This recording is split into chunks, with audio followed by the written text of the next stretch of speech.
Hey, good day, everybody. Welcome back to our Chavruta sessions live from Jerusalem with Rabbi Chaim Goldberg of the Noahide World Center. Rabbi just stepped away from his computer for a second here. He'll be right back. I want to welcome in our class today Batya from Germany. Batya joined in one session last week. She reached out to the Noahide World Center a couple of weeks back, and we're so glad to see her in the class. Welcome, Batya. Welcome, Helen and Martina and Bart and Ange. Always good to have you folks with us. Just waiting for Rabbi Goldberg, and we'll start the class. Oh, Rabbi's there. Oh, let me just open your microphone. Shalom, Rabbi Goldberg. We're going to turn the class over to you. Always a joy to be with you. I really appreciate the lessons you've been teaching us. So I give the class over to you, sir. Good evening, everybody. Good evening from Jerusalem. Someone told me that the computer needs to be a bit higher. Everything is fine with you can see me fine. Everything is fine. You can hear me fine. Yes, everything is okay. The mic. I don't have a good mic. I need to buy one. Fair enough. Okay, now you can hear me better. I don't know. Hopefully. Excellent. Very good. Now, I don't know, I hope that you all remember that we had sessions, I will say it was last year, okay? This time last year, a year ago. And we had a sessions about the Kuzari book. We had 12 sessions about the Kuzari book. And basically it's being organized as a story, about it's a true story, but Rabbi Yehuda Levi invented his, in his ideas, in his mind, the discussion. But the issue is that it was some sort of a story that happened in the Khuzarian area, that the king was searching for the truth, and he admitted at the end that he needs to follow the roots of the Jews, and he converted, and also a lot of people from his country converted. Till today, we know that there are those from the destinies of the Kuzarim. The issue is that it's very interesting when it's coming as a story. Okay, so we have a very big sage. His name is Rabbi Nachman Mibreslav. I'm sure that you heard about him, right, Bart? Everybody heard about Rabbi Nachman Mibreslav? And he is saying something amazing. He's saying that most of the famous stories, okay, that are running around the world, we can learn from them a lot, and they are hitting assumptions that was given to the world, and people try to hold those assumptions in a unique way. And usually we use it as, stories for kids, but the truth is that we can learn a lot from them. So I don't know how much I will manage tonight because I have a short time, I'm sorry. But let's start, okay? I want to speak about the Cinderella story. We all know the Cinderella story? Who doesn't know the Cinderella story? It's a very famous story, about kids. About the one that he was married and his wife died. So they had a daughter. His wife died, so he took someone else, another mother, and she came along to the family with the two, I will say, sisters. That was very bad to this child, and to the one that didn't have a mother. And they said to her all the time that she's useless and nobody will take her. And they're the princesses, and she's only, the ugly one. And they gave her a lot of work to do, and they annoyed her very much. And at the end, she sneaked out to the party with her friends, with a mouse, whatever it was. And the pumpkin became a carriage, And at the end, she was there, she was dancing, she was the most beautiful girl there, and the prince really liked her.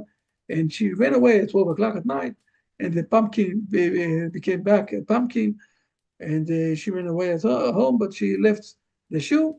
And at the end, after searching, he found her, and Cinderella became Cinderella, and the world is always seeking, looking for those people that are from nowhere suddenly becoming something very big. She was from the beginning, she was, a princess, but she got lost in this horrible family, okay, in this situation. So, do we believe in this story? What do you say? Do we believe in this story? This story basically is a parallel for a very interesting situation that we have today in our world. Okay? Let's go step by step. Don't be amazed. I will say it in general, and then we'll go inside. We'll drill inside to all sorts of ideas. Okay? We are today in a very unique time that even King Solomon didn't have the opportunity of dealing with things that we're dealing today. King Solomon also dealt with the Noahide people who came to the house of God. Okay, and you can see this also in his beauty prayers when he opened the house of God. The Temple Mount, and he's saying there very clear that God, you need to listen also to the foreigners, not the Jewish people, the foreigners who are coming and giving sacrificing, in this house. And whenever they come here, you need to listen to them and to give them the blessing, because this is a place of the blessing, and those who acknowledge you need to come. So he was dealing also, and it's written down in Kings 2, chapter 8. And it's a very long chapter, a very nice prayer there that King Solomon is praying. But King Solomon didn't deal with Noahide people that came from Christianity or came from the Islam. Those two big, I will say, sisters of the Jewish nation, okay, that they are not, I will say, the source, but they took, I will say, from the source, from the Hebrew nation, there, it's like a tree that suddenly is taking out two outside, parts of the tree outside of him, that is not 1% part of the tree, okay? And those two sisters that King Solomon didn't have, it's just the same with Cinderella, with the two sisters, the Muslims and the Christians first, and then the Muslims after that, 800 years after that. And those two sisters, along history, all the time said that the Hebrew nation have no way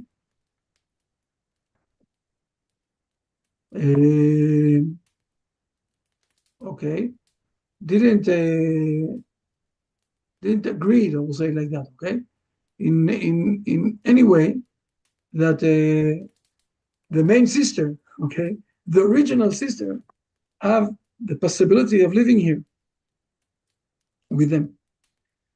And more than that, she will go to, for example, to Pascal, okay, one of the greatest scientists that we have on one side. On the other side, he was also a big, he believed in God.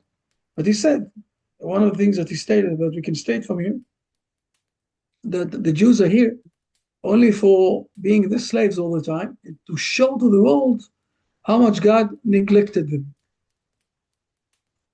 It's the same thing with Cinderella, remember that?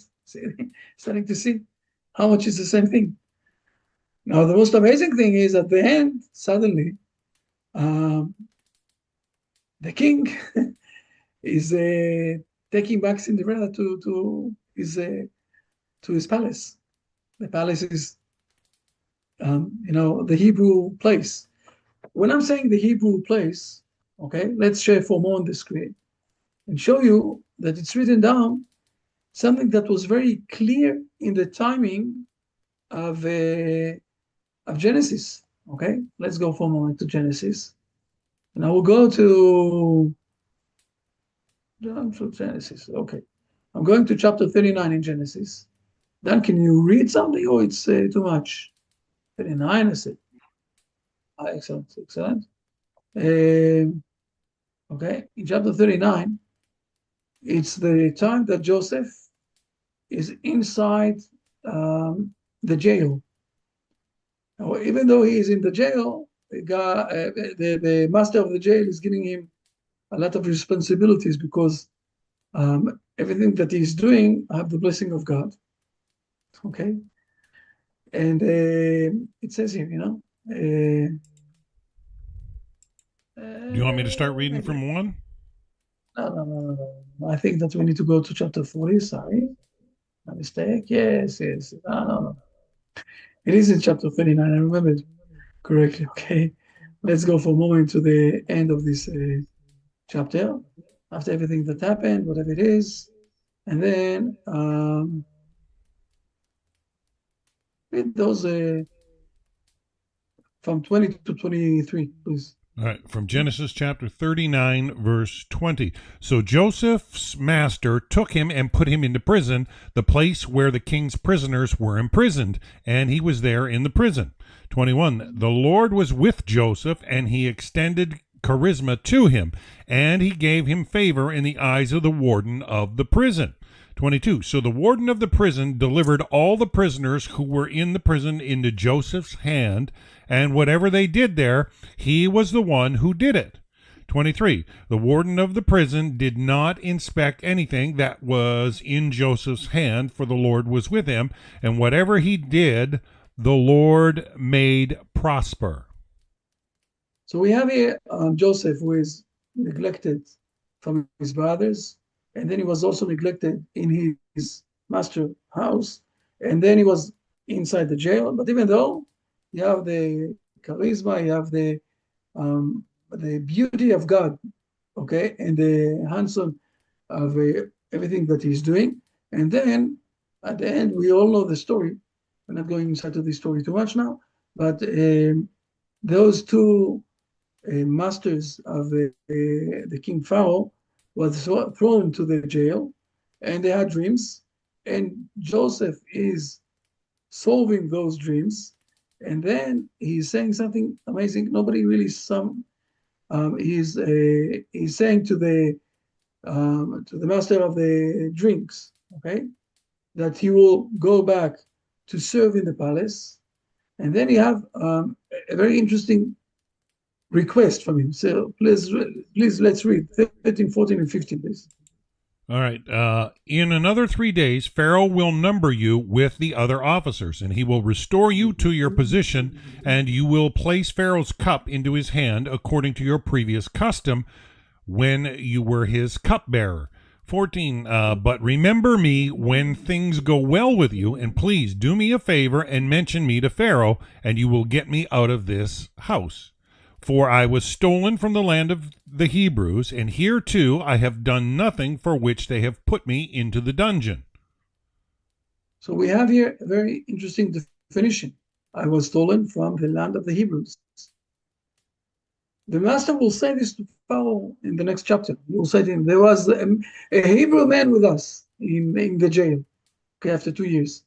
Everybody knows this is the palace of God, the palace of the Hebrew people, where God is here, his presence is here, and it wasn't even, this is another story, okay? The Sleepy Beauty. We all know the Sleepy Beauty, okay? For the last 2,000 years, nobody really were in this palace. And we know that there are a lot of evidence that it was a place very astonishing. Nobody was here in the time that we were not here. And it waited for us, this palace, okay? The Sleepy Beauty woke up when we came. But I want to continue with Cinderella. The idea that the Hebrew people are supposed to suffer, and this is part of showing how God neglected them, and only now the other two sisters can fight one with each other, about who is more demolishing the Hebrew people, and therefore they are the best. This is the hidden idea of Cinderella. Now I want to show another two interesting points inside Cinderella. We have one of the most important part of the story is with the shoe, right? Remember that, the shoe, right? She's losing her shoe, and then the queen, not the queen, sorry, no, the prince, sorry, the prince will find her because of the shoe, right? Remember that? I want to show you something about the shoe. Again, people don't really realize that the shoe is a very important symbol in the Hebrew nation, and we use it, the shoe, in a few interesting times, and it's a parallel. It's showing the idea that each one of us have, I will say, a big soul, that only the part of the last part of the soul, the soul is going inside to the body, but the soul is much bigger, okay? This is on one side how to look at things, but there is another thing here with the shoe, and we find the shoe, especially with King David, with his destiny, and with the, I will say, the possibility of bringing the Messiah. Let me show you, okay? Let me show you. Don't be surprised. Again, I said to you, we need to find the right ideas that is running around, okay? If we go to let's go to Ruth. What is this thing? No. Ruth is it's the Megillah, it's a story of the great grandmother of King David, okay? She wasn't grown up in the Hebrew country, or she wasn't even a Jewish lady. It wasn't Jewish then. It was only Israelite and the Hebrew people. She was from a different, I will say, nation, from the nation that came from Lot. Okay, Lot had two nations that came from him, Ammon and Moab. So Moab, Ruth was from Moab. Okay, Ruth was from Moab, and you can read after that this story. There was an interesting situation where very important people from Bethlehem, Yehuda, okay? You all know this name. Bethlehem, they went out from Bethlehem and they went to Moab in a very hard days. Let's say there wasn't a war in those days, but it was a famine, a big famine in those days. And one of the things that you're not allowed to do in the days of trouble, in the days of that there are a lot of difficulties, is to run away. You need to be part of the community, of the Hebrew community. And more than that, he was one of those people who left away were very big people in the Jewish community then, from the Judah tribe, and they went to Moab, and they got married with the most important girls there, okay, with the girls of the king. They died because they did the sin, they died. And the mother, that was a Jewish mother, and her two daughters-in-law that were not Jewish, they decided to go back. And the mother really begged them to stay there in their community, in their nation. Ruth decided to come, and the other one went away. And this Ruth is coming here to Israel. She is not a Jewish lady at the beginning. At the end, she will do conversion. But there is in the Hebrew nation, and then she's doing conversion. She wants to very much to stick with the Hebrew nation. And there is in those days something very important, a way how to, who is allowed to marry this girl, okay? And there are, I will say, preference, who is supposed to marry her, and who is secondary, and who is, if not, the third one. At the end, she can go and get married with whomever she wants to get married. But the first one doesn't want to get married with her because he's saying in a moment we're going to read it, okay? He's saying, but I have already a family, and if I will marry her, it will disturb my family. I don't want to marry someone that is not from the Jewish community, someone who did conversion. I don't want to marry her. And then they're doing some sort of a ceremony. In a moment, we're going to read the ceremony. Don't be surprised. It's related with the shoe. Some sort of a ceremony. And then the second one can marry her. He is marrying her. And from there, King David will come. I want to remind us all, King David is what? He is the destiny of the Messiah, right? From him, the Messiah will come. And everything is starting with something that is related with the shoe. Let's look for a moment. The exact thing. Let's see, I think it's in 3. Oh, I think maybe it's in 4, just one. It's okay, it's the last chapter. First of all,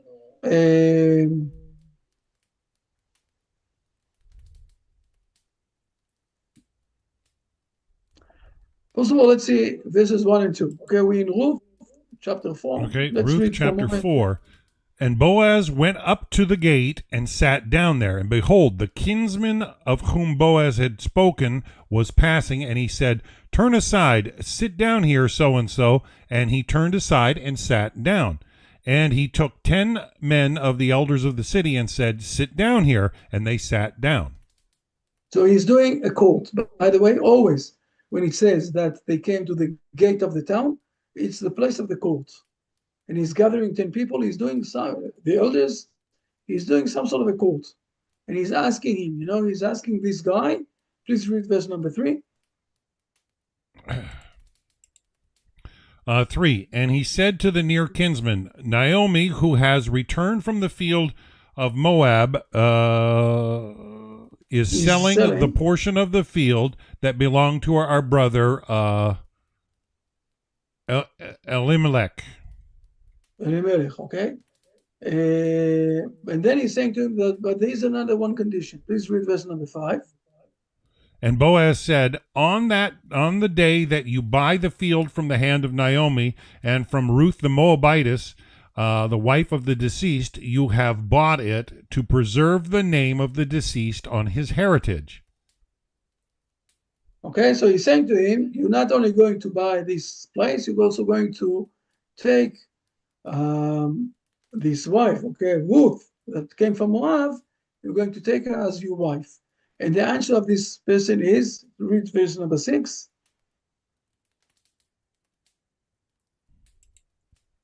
And the near kinsman said, I cannot redeem it for myself, lest I mar my heritage. You redeem my redemption for yourself, for I cannot redeem it. He doesn't want to redeem it, okay? I'm going to destroy my heritage. And now let's look for a moment about the ceremony that is going to happen here. Okay, again, don't be surprised. It's part of the Cinderella ceremony. Please read 7, 8, and 9, please.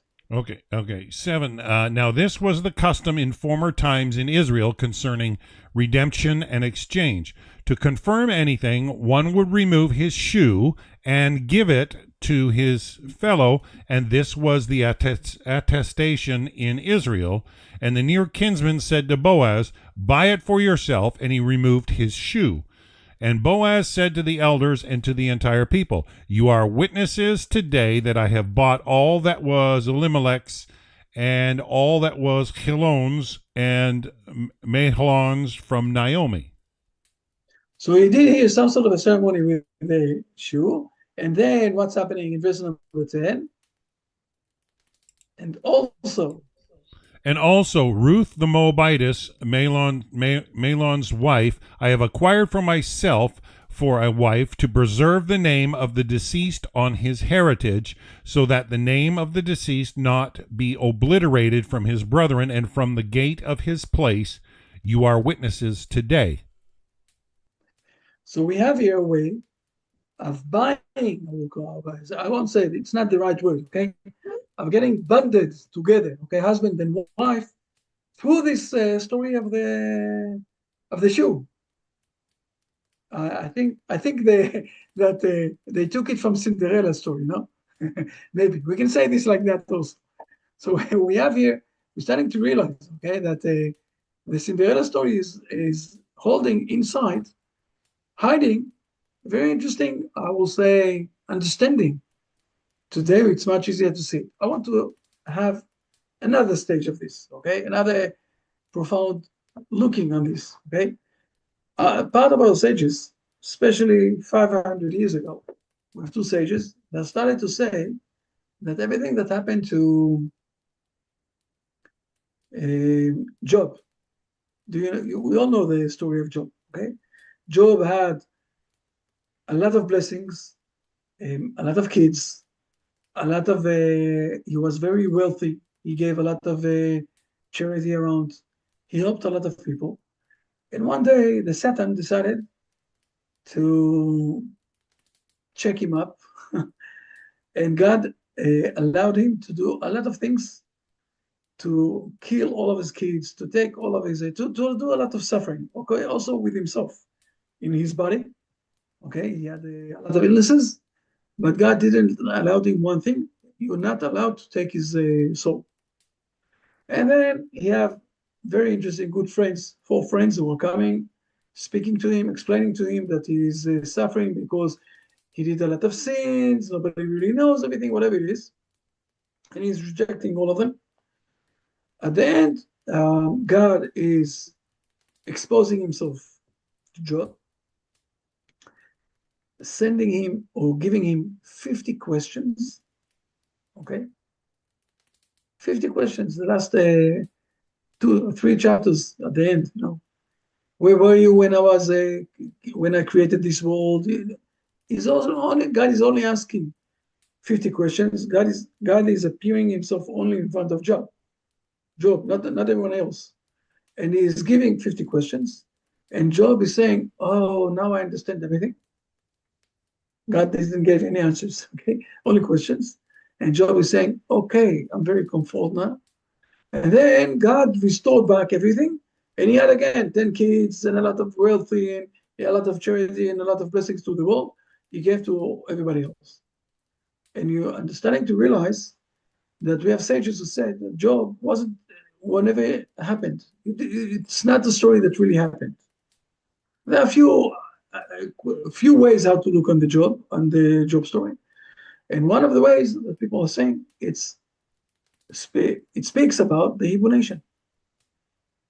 The Hebrew nation that were for almost 900 years, almost 1,000 years, in the 2 Temple Mount eras, okay, the first one and the second one, with only 70 years between them. And in those days, it was a blessing for the world. And especially in King Solomon time, but not only, right? Lots of blessings to the world and everything else. And then we have 2,000 years, almost 1,800 years of suffering. At the end of those suffering, it's the Holocaust. It's a big suffering. It's not, something small. Third part of this of our nation was born in the chambers. 6 million people from 18 million people. And now God is bringing us back to our homeland and giving us back the blessings. Do we understand everything that's happening in regarding suffering at the time of suffering? It's a different way of looking at things. This is how the Hebrew nation is looking at things. But again, we have the situation of Cinderella. I'm going back to the story, okay?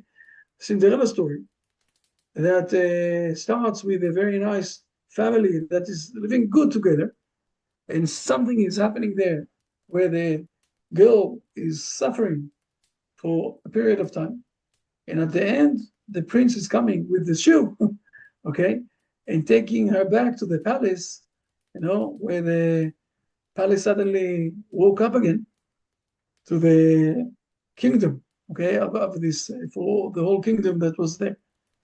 So it looks like a fairy story, but when you're starting to adjust it and to understand it and to look at this, in an interesting way, we can learn a lot of things. I have a good friend in Lithuania that he said to me when I said to him, when I showed him those ideas, he said to me back, first of all, I learned it from one of my rabbis. It's not really a rabbi, okay, but it's someone that was very clever. He passed away already, and someone very clever that was in the university. And he showed us a few things, you're giving more, you're giving less, but more or less we're starting to realize those ideas. And he said to me, look, the way that I'm speaking here, because this story is one of the fundamental stories of the modern world, okay? The Christian world, the modern world, speaking a lot about Cinderella. I don't need to say to you that we all know that Walt Disney, this is one of the first pictures that he did in the cartoons, right? And then lately he also did it on the real one, with the people alive. Soon he's going to do this with the AI, and I'm sure that this is what will happen. But it's one of the ideas that every person is growing up on those ideas, and in the way that I'm showing it now, it's something that is giving peace, a harmony between everybody, between those who are saying this on I will say, on the Christian mindset, but also with the way that we're showing it, suddenly it's getting also more ideas, more, I will say, profound understanding that is related with the world and with the history now. Giving peace to everything. It's combining everything together. It's uniting everything together. This is the main part of the Hebrew nation, to unite everybody together. Okay? The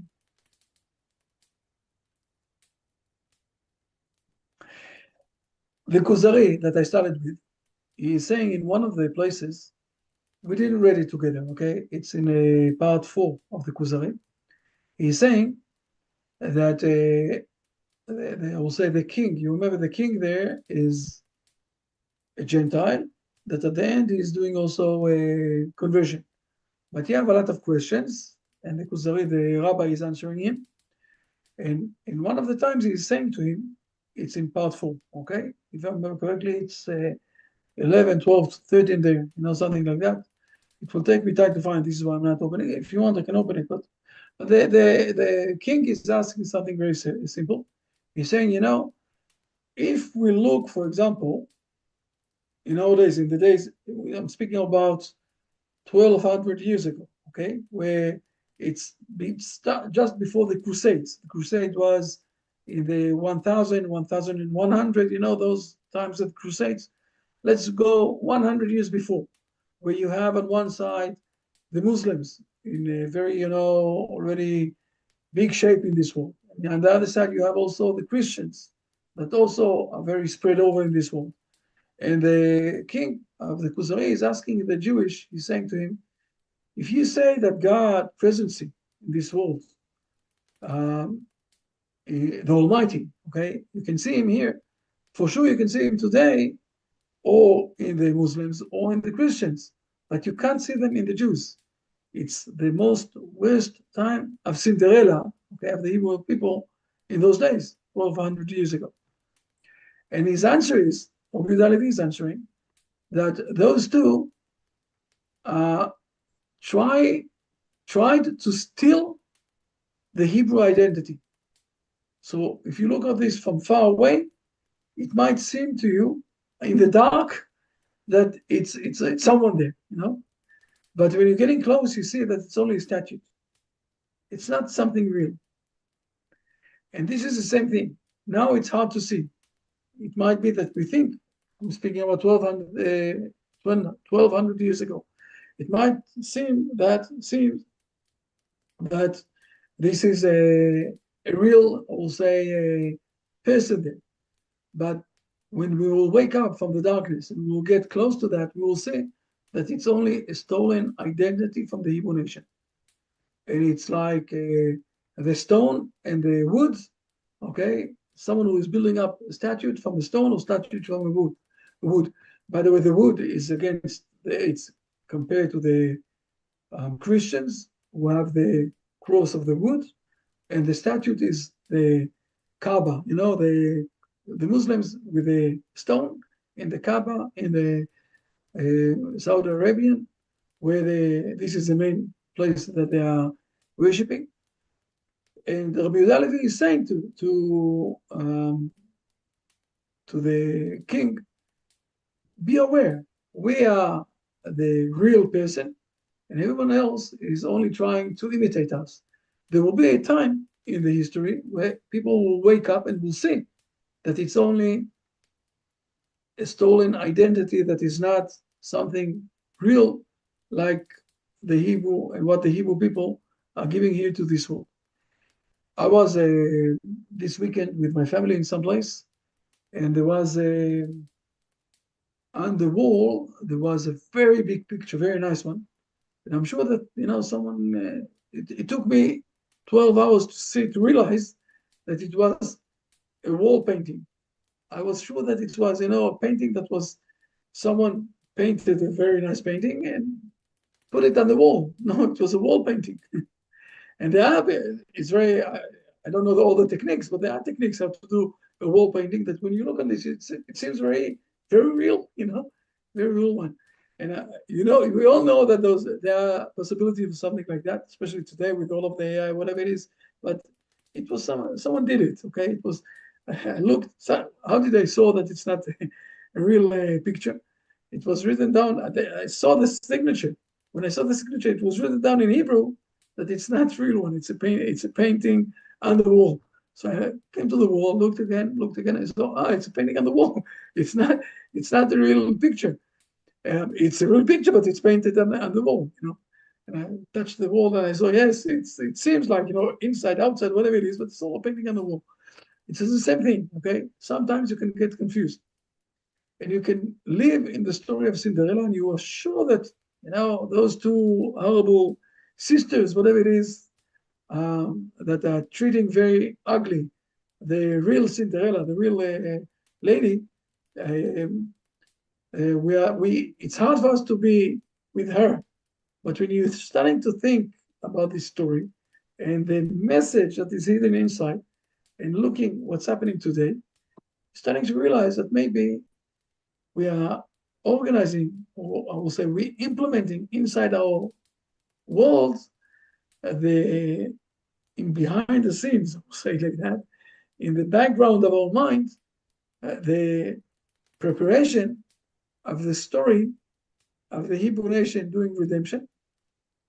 And from there on, it will be much easier for all of the world to become, we're calling this Noahide. Again, the Hebrew nation is the only nation that is not asking that everybody will become Hebrew, Jewish. Okay, you need to stay with your identity, but to be part of this big, we'll say, flowers, okay, vase of the flowers, but each flower have its own unique color, and this is what is giving the vase this nice, I will say, beauty of the eye, because each one of them have his different uniqueness, and this is what we basically are saying. So the Cinderella story is one of the stories that it's not us. It didn't come from the Hebrew nation. I don't think so. But it's one of the stories that we implemented here. So it will be easier for people to join this thing of the Noahide. But you're looking at me so seriously. It's a true story. It's okay. Yes, I was thinking, and is there a link with dreaming? It seems that if I hear you, I think about the reality of the history. Then I hear the story of Cinderella. I see the history. So maybe there is a link with dreaming and dreams coming to reality. So is there a link? I don't know. I was I'm not. thinking about it. No, I'm not 100% sure. I had the interference, and I'm not 100% sure that I got your question exactly. I'm not. I'm not. I don't understand your question. I'm sorry. You didn't explain it the I same was way. just thinking, there were associations, something. One can have a dream about something, and then there are things happening in real life. Is there a connection between the dream, the Cinderella story, and the real life that is happening in the evolving story of manhood? I will say like that. There are a lot of dreams that are coming alive. And the dreams that are coming alive, we can see them in Genesis. Okay, for example, Joseph had a dream, it came alive. The servant of Pharaoh had dreams and it came alive. Pharaoh had dreams and it came alive. Right? Yeah. There is a relation between the dreams and the reality that is happening after that.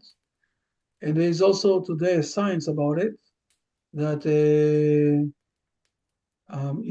whatever you will wish, you will think, you will dream, whatever it is, it will become a reality. It's also a bit of a science story about this thing. I don't think, look, it's hard to say because the Cinderella story is something globally. Okay, it's a story that didn't happen or wasn't spoken only in the Grimm Brotherhood stories. Okay, the Cinderella story. It's something much bigger than that.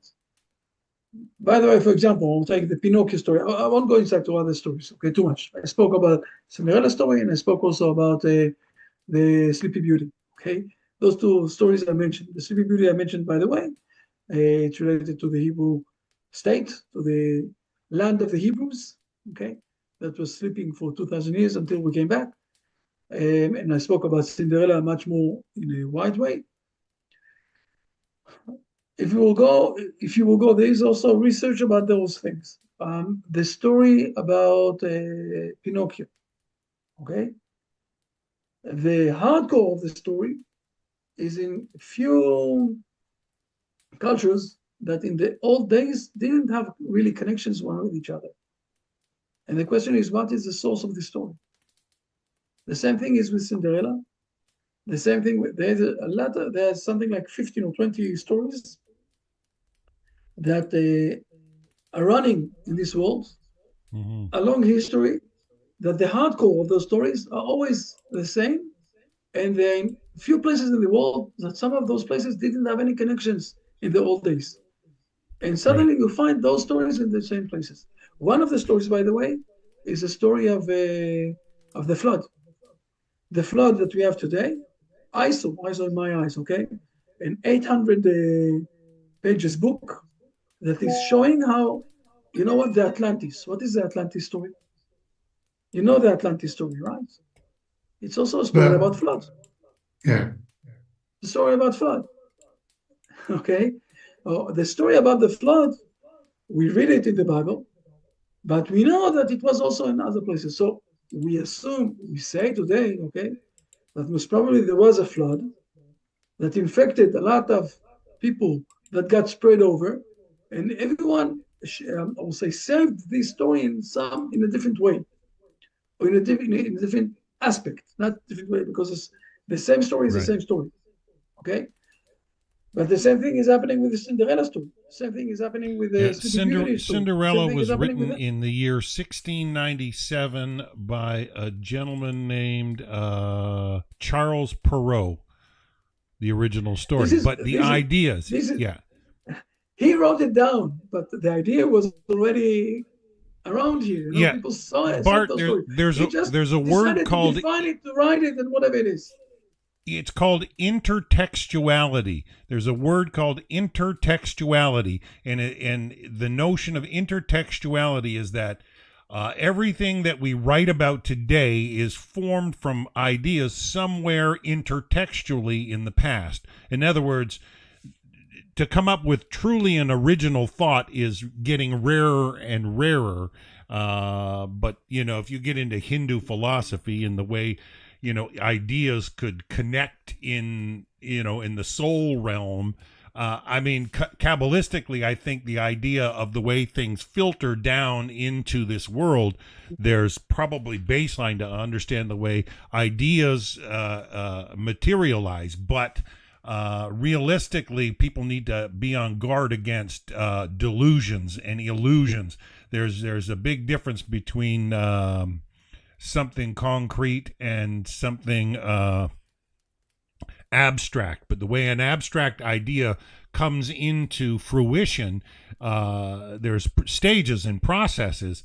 If the source is in accordance with Hashem, it can materialize. If it's not, it can be a self-driven idea. And people get lost in illusion and delusion, as we've seen with a lot of formed false religions, for sure. But the term intertextuality is something to look up. It's a unique study because you understand that ideas stem from earlier ideas and springboard from I think the rabbis teach that we ride on the shoulders of the previous sages, for sure. So great ideas stem from original source material. It's just the way things filter. But I love how the Hebrew rabbis brought out the Hebrew story with I did it because of with Cinderella. Interesting. No, I will say in 2 sentences to Rabbi Shmuel that you will understand what we're speaking about. But I said it, all those things I brought here because of the Independence Day of the Hebrew nation. Okay, you need to understand. We came back, the Cinderella came back with the shoe. במשפט אני אומר, הבאתי רעיון של פרופסור שלום רוזנברג, שסיפור סינדרלה בעצם מדבר על עם ישראל מול שתי החיות הקשות. הסיפור של הנעל זה כמו ושלף איש נעלו, זה הגאולה, בסדר? והעניין של איוב, שהוא מדבר על הסבל של עם ישראל, והיום אנחנו בעצם סיפור סינדרלה מכין את העולם כולו לזה שהוא מתחבר לעם ישראל ומבין מי באמת המלכה האמיתית. והבאתי ציטוט מהכוזרי, בסדר, על העניין של הזהות הגנובה, וגם הזכרתי את הנושא של היפיפייה הנרדמת, שארץ ישראל הייתה היפיפייה הנרדמת, לאורך ההיסטוריה. אז הסיפורים האלה מחביאים בתוכם, כמו רב נחמן ברסלב, הרבה עומק בקשר לזה. Okay, I filled him up with everything in 2 seconds. Please, Rabbi Shmuel, you want to say something? בבקשה. Well, it's actually very true that children's stories very often have a tremendous depth within them. And if I can carry on with what Chacham Dan had mentioned also, that one of the differences they suggest between a scientist and a scholar, especially in the Torah side of the word, is a scientist is proud when he comes up with something that nobody ever had said before, and he invents a new idea and a new formula. In Judaism, we are happy when we can find an original source that supports what we're saying. Otherwise, how do we know that it really rectifies the truth? So actually, when we find an original source, we are, to a sense, prouder. And what I agree with Rabbi Goldberg very much is that sometimes you have stories that the original content are not necessarily leading to a Jewish message, but they include within them something which has very long-term ramifications, and we definitely can take it from there.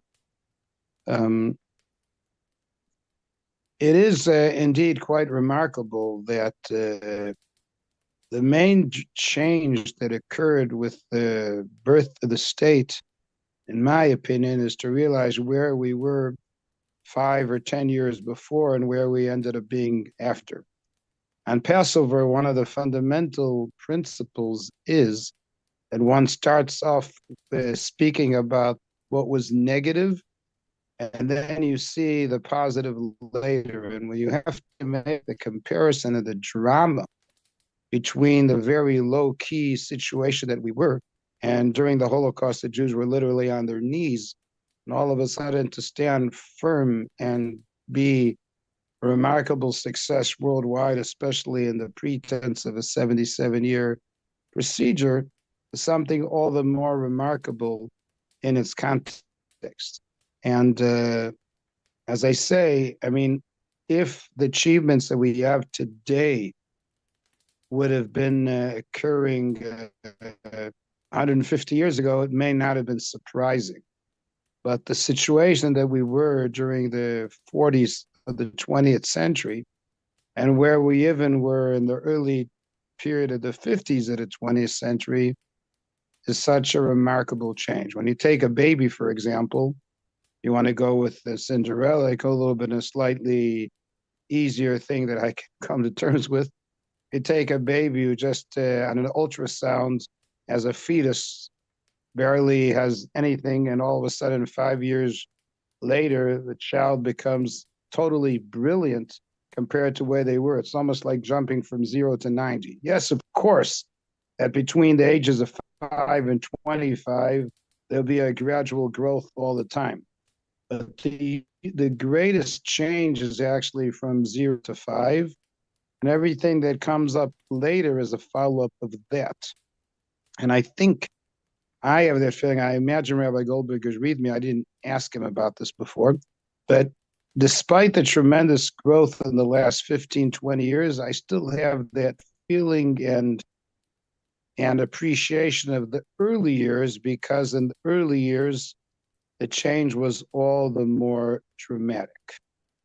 And there are years which a lot of things happen and grow, but they're only follow-up of something very extreme potential to continue to grow from there and to prosper. I'll even take example from my childhood in the United States. The United States only became an actual independent country in 1776. But within 1 century, it blossomed more than Europe did in a millennia. And sometimes when you look at that in that way, the marvel of the major change, you are all the more appreciative.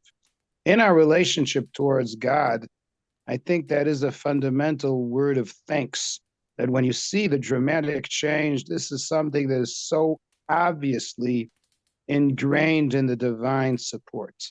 I don't have to tell Rabbi Goldberg knows better than me, but not that I'm unaware of the tremendous amount of miracles that this country has even gone through in the last year and a half, let alone 75 years before.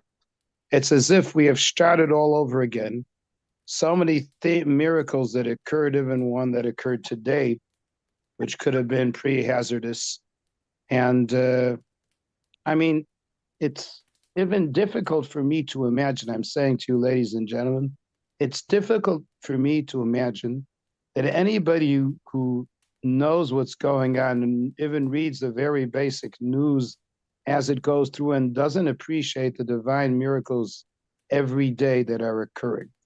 And that's one of the fundamental parts of the service that is said 3 times a day, that we say, your wonders and miracles that occur in every morning, afternoon, and evening. You know, when I was a younger person, I said, well, listen, it's a very nice expression to say, but there's only a couple of major highlights that happen.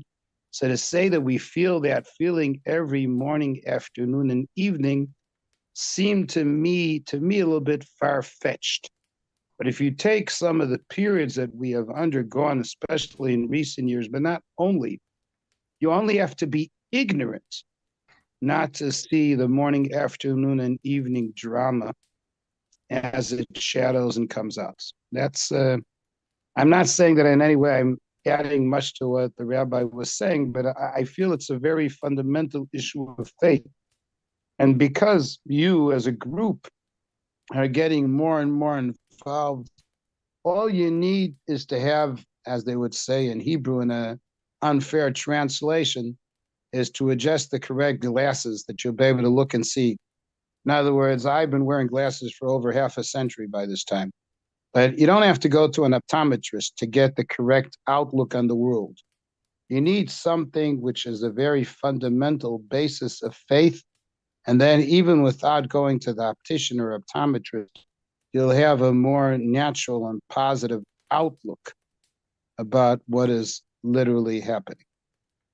And I'd like to wish all of you in this opportunity that if any of you had any medical difficulties or other difficulties in the last couple months of years, and you have that positive outlook and understanding that when you pray to God, those wonders that he does can be tremendously felt by yourselves, both on a private and on a national level.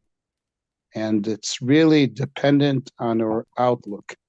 And because I have a tendency, like many others, I hope, of being grateful for whatever good things God has done for us, I feel that almost as a daily experience. It's not a novelty. It's not a sermon. It's a given reality. And when you look at it as a given reality, not only as a dream, it becomes a lot more an outpour of truth. Cinderella is a beautiful story in its own, but I think in our case, it's much more than a dream. It's something which, we have actually seen it and continue to see it in many occasions. What can I tell you? And I'm very grateful for that, and I just hope it continues in that way also. We stand behind the dreams or vision of Israel for a whole nation, and we look forward to the third temple and the fulfillment of everything Hashem has promised to the nation of Israel. And hope you continue to shine as light to the world. And it's always a joy to have you with us, Rabbi Hirschler. Yes, thank you so much.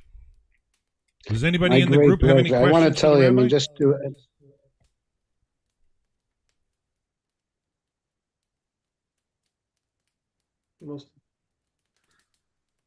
yes, Rabbi Shmuel, yes, please. I'm just saying to imagine how many arch enemies we are having at the same time, day after day for the last 18 months, as far away as Yemen, and just to realize how the divine providence is there, it's just earth-shaking. What can I tell you? Yesterday I was speaking in a senior citizens home where the average age of the people there is over 85, and just to hear even from them, the men and the women, the stories of their own winters that they experience and the health which they, thank God, goodness, continue to prosper with. You know what, Dan, it gives a tremendous internal feeling of optimism. And that optimism is based on that God is with us and hopefully with all of us. That it's true. I'm talking out of the bottom of my heart. It's something that I utterly experienced in the last couple of months, day after day. Beautiful. May we all learn to open our eyes to the reality that Hashem has everything under control. And, and optimism, you can't go wrong with that. Our day and age here in the West, we see too much pessimism and derogatory stances. Yeah, so it's a joy. You don't need to come to visit Israel and take a few drops of optimism. Yeah, Dr. Hevard called me the other day, and he says, you got to come to Israel. Come and visit. I sent him a package from here, and it arrived in Jerusalem. And, so got him some camera equipment and stuff. So, sent that. And, he says, you got to come to Israel and visit him. And real exciting. So I said, no, I don't think I can make it this year, but maybe next year, Hashem willing. Okay. Be very happy to offer you a free tour around. It's okay. Okay, Rabbi, are you okay for next week? Aiming for next week? Hopefully, yes. Next week, Excellent. and I will try to send you even before things that you will spread over to people. And okay. I will send you also. Please do stay in touch. We so appreciate you and your time. We know how busy you are. And Rabbi Hirschler, it's always a joy to have you with our class. Thank you so much. Very clear messages always, for sure. So, on that note, if nobody has any questions, maybe for Rabbi Hirschler or anything, maybe we should shut it down for today. Okay, Rabbi, blessings to you. Have a blessed week, everybody. Bye. All right. Bye-bye. All right, everybody. So I think on that note, we're going to close it down for today, and we will, Hashem willing, be back next week, same time. Bart, thanks for all your help and support. Appreciate you there. And Batya, welcome from Stuttgart.